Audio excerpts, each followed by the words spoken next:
আন্দোলন সংগ্রামের পথ ছেড়ে এখন আলোচনার পথে হাঁটতে চায় বিএনপি। সেই লক্ষ্যে দলটির সামগ্রিক কর্মপরিকল্পনায় লক্ষণীয় পরিবর্তন আনা হচ্ছে, যে কারণে অনেক যৌক্তিক দাবি আদায় ব্যর্থ হলেও কঠোর কোনো কর্মসূচিতে যাচ্ছে না বিএনপি। রাজনৈতিক বাস্তবতা অনুধাবন করে এখন শক্তি প্রয়োগের পরিবর্তে কৌশলের আশ্রয় নিচ্ছে দলটি, এমনকি সরে এসেছে তত্ত্বাবধায়ক সরকারের অধীনে জাতীয় নির্বাচনের মূল দাবি থেকেও। আপনাকে ফোন করলাম যে আপনি যদি আগামী 28 তারিখে 5 জানুয়ারি নির্বাচনের আগে সরকারের সঙ্গে সংলাপে বসার আহ্বান থাকলেও প্রত্যাখ্যান করে বিএনপি। কিন্তু 28 তারিখে আমি যেতে পারবো না, আমাদের হরতাল আছে। এমনকি দলটির সবশেষ দেশব্যাপী অবরোধ কর্মসূচিতেও দাবি আদায় না হওয়া পর্যন্ত আন্দোলন চালিয়ে যাওয়ার ঘোষণা দেন বিএনপি চেয়ারপারসন। অবরোধ কর্মসূচি অব্যাহত থাকবে।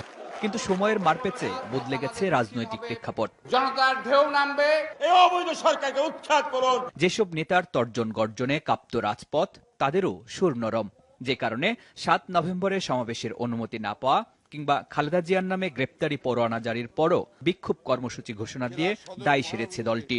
বিক্ষোভ মিছিল ও সমাবেশ সকল রাজনৈতিক দলের ঐক্যমতে নির্বাচন কমিশন নিয়ে খালেদা জিয়ার প্রস্তাবেও আলোচনাকে প্রাধান্য দেওয়া হয়েছে।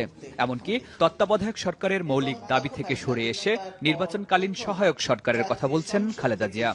সহায়ক সরকার বলতে তিনি একটি নিরপেক্ষ সরকারের কথা বলেছেন। নামটা হয়তো তিনি তত্ত্বাবধায়ক বলেন নাই, কিন্তু এটি একটি নিরপেক্ষ সরকার হতে হবে।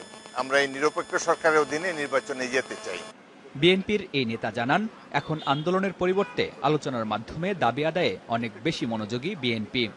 আমরা প্রথমত সংলাপের মাধ্যমে নির্বাচনী পরিবেশ দেশে ফিরিয়ে আনা, এটি আমরা চাই।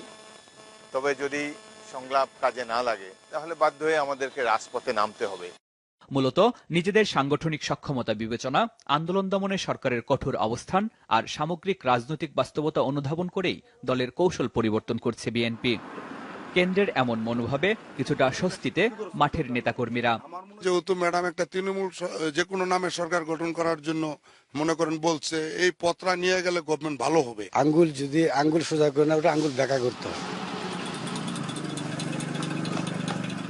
তবে এমন কৌশলী অবস্থানে শেষ পর্যন্ত বিএনপির চূড়ান্ত লক্ষ্য পূরণ হবে কিনা তা নিয়ে সংশয়ও কম নয় কর্মী সমর্থকদের।